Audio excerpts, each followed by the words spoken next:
né, na obra O Ser e o Nada, que ele escreveu no final da Segunda Guerra Mundial, né, em 1945. Sartre vivenciou, viu todos os horrores da guerra e se perguntava e se questionava, né, o que leva o ser humano a seguir uma ideologia como o nazismo, que leva o ser humano a ter essa postura frente à morte de pessoas, ao genocídio que aconteceu na Alemanha naquele período. Tá? E aí ele vai buscar entender o ser, vai buscar entender o eu, né, nessa obra O Ser e o Nada. Né? E aí, para desenvolver essa análise dele, ele vai desenvolver uma análise psicológica dos fenômenos do eu, dos fenômenos de como que o eu se constrói, de como que o ser se constrói, a partir da imaginação e das emoções. Né? Como a imaginação influencia nas emoções dos indivíduos para que eles construam a sua personalidade. Tá? E aí, galera, por isso, psicologia fenomenológica, sem problemas, André. Psicologia fenomenológica, ou seja, uma psicologia com base nos fenômenos do eu, que é a imaginação e as emoções, e como que acontece, como que se trabalha, né, esse eu a partir dessa perspectiva. E aí, galera, a primeira pergunta que ele vai fazer é essa: o que seria a consciência? A primeira pergunta que ele vai ficar angustiado em entender é: o que seria a consciência? Como pode, por exemplo, os alemães lá no período do nazismo, lá em todo aquele genocídio cometido por eles em relação a pessoas inocentes, né? Como pode eles não terem consciência do que eles estavam fazendo? Né? Se eles estavam agindo daquela forma, né? O que leva eles a agir daquela forma e por que eles não se revoltavam contra todas aquelas ações ou não simplesmente seguiam o que estava sendo dito? Então ele quer entender exatamente a natureza da consciência. E para isso, né, a gente começa com uma pergunta bem simples, galera. Se eu chegar para vocês e disser assim, ó, galera, vocês têm consciência? Vocês têm consciência? Preste bastante atenção nessa minha pergunta. Vocês têm consciência? A pergunta ela fica vazia de sentido. É ou não é? Porque você vai falar, professor, mas consciência do quê? Né? Consciência do quê, professor?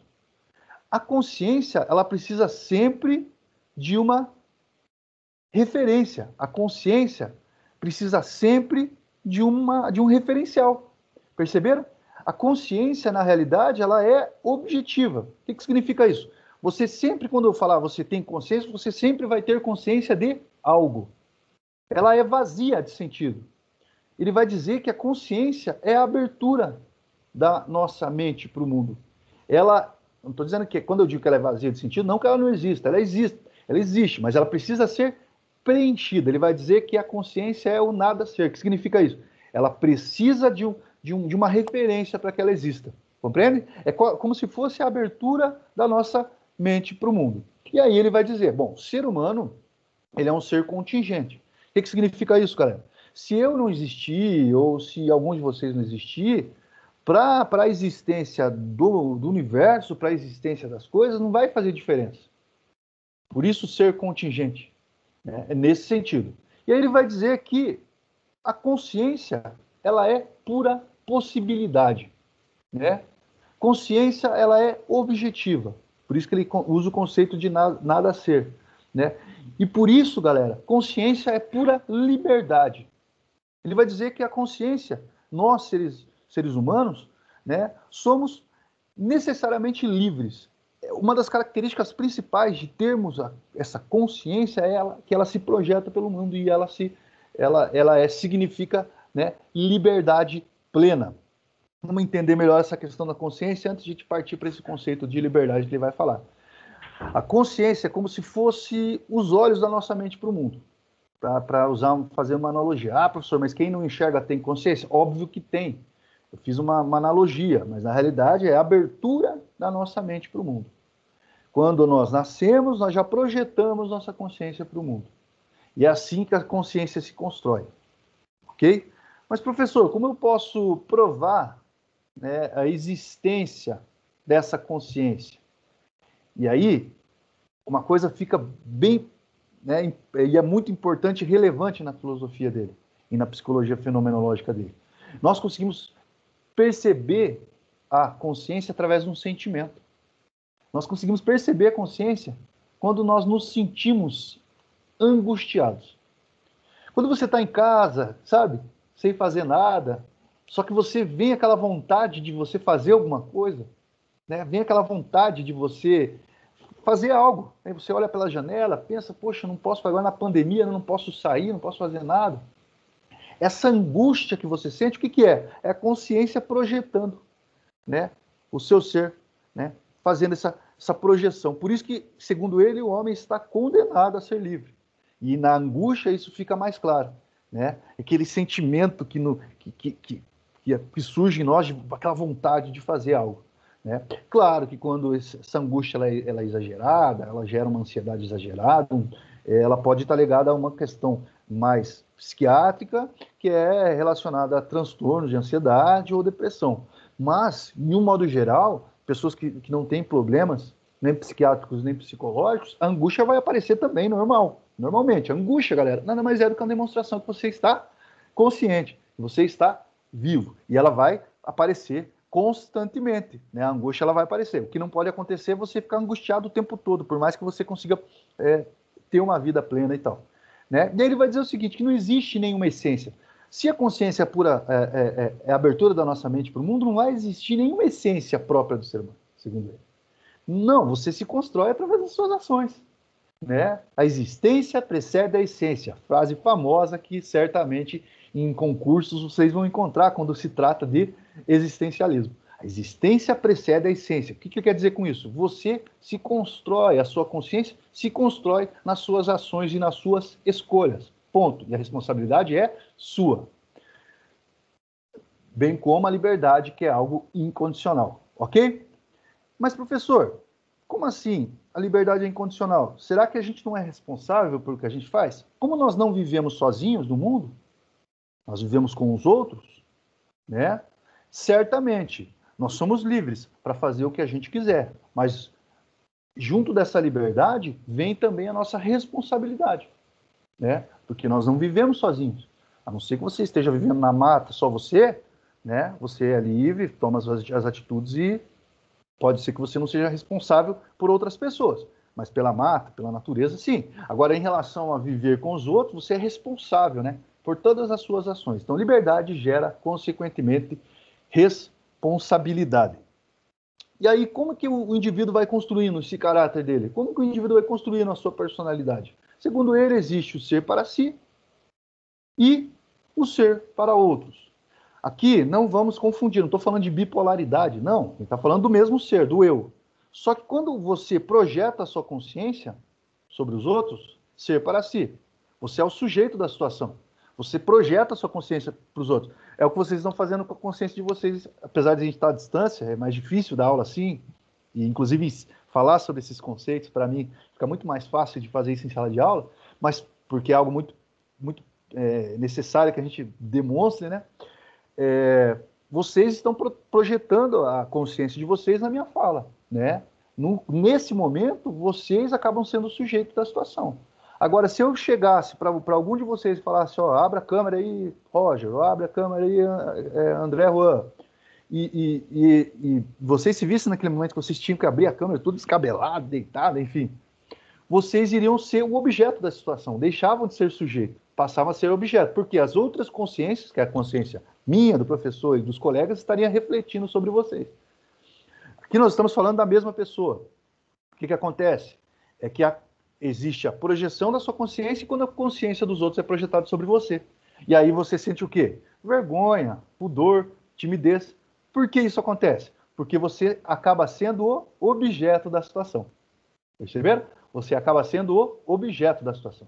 E é nessa relação que a nossa consciência se constrói. Tranquilo? Nosso caráter, nossos valores, nossos princípios. Beleza? Só que tem, né, um porém, galera.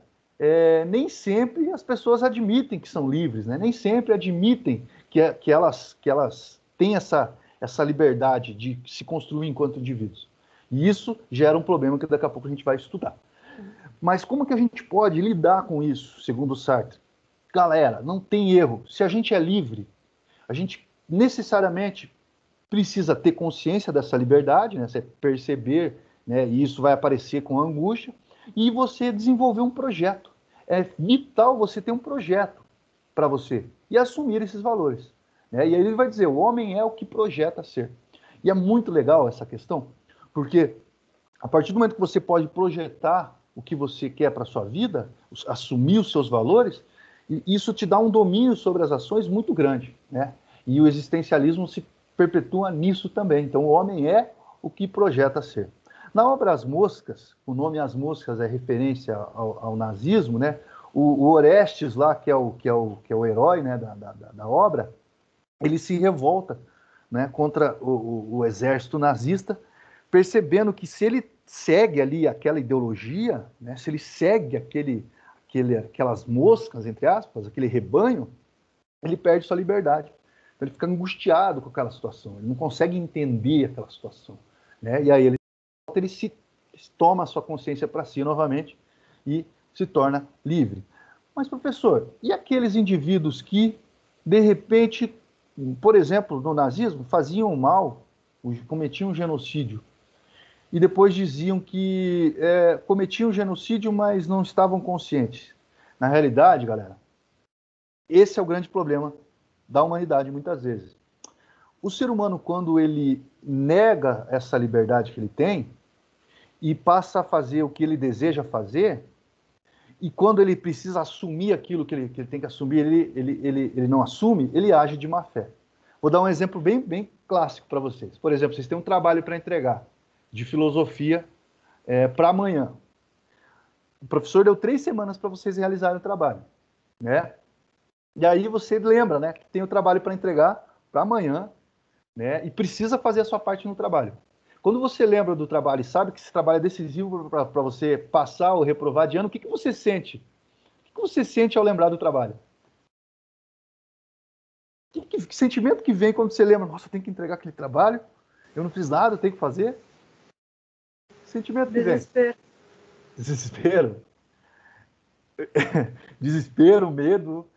Resumindo, vocês é como se fosse a consciência de vocês se projetando. Vocês sentem angústia, ansiedade. Isso. Você fica angustiado, não fica? O que está acontecendo? A sua consciência. É a sua consciência. Ela já foi preenchida com a informação. Então ela fica você é livre. Você fica aí jogando videogame, você fica deitado aí assistindo série, você fica aí querendo dormir. Você poderia estar fazendo o trabalho. A consciência te projetando para frente. E aí o que acontece? O indivíduo, eu vou fazer, daqui a pouco eu faço o trabalho, eu vou jogar um pouquinho só de videogame ali, depois eu faço. Vou assistir uma série que eu estou acompanhando, depois eu termino o trabalho. E aí o que acontece? Da meia-noite não terminou o trabalho, bate o sono, você dorme, no outro dia tem que entregar o trabalho pro professor. E aí o que acontece? A desculpa. Professor, eu não tive tempo de fazer o trabalho. Professor, EAD é muito difícil, tem muita coisa para fazer. Alguém aí já fez isso? Podem ser sinceros, tá, galera? Vocês não estão sendo avaliados nesse momento. Professor, não deu tempo de fazer o trabalho. Pode admitir quem já fez. O que vocês estão fazendo nesse momento? Vocês desejaram jogar videogame, dormir, assistir série, não fazer nada. Vocês desejaram aquilo para vocês. A partir do momento que vocês negam essa liberdade que vocês tiveram, né? E quando vocês negam essa liberdade que vocês tiveram, vocês agem de má fé. Esse é o agir de má fé que ele fala, né? O indivíduo nega a sua liberdade, coloca o desejado como uma necessidade inevitável e depois não assume a sua responsabilidade, agindo de má fé. Acontece muito, eu sei que acontece com vocês, apesar de só a Isabela se manifestar aí, né? E aí ele vai dizer o seguinte, galera, que o inferno são os outros. O que significa isso, professor? O inferno são os outros.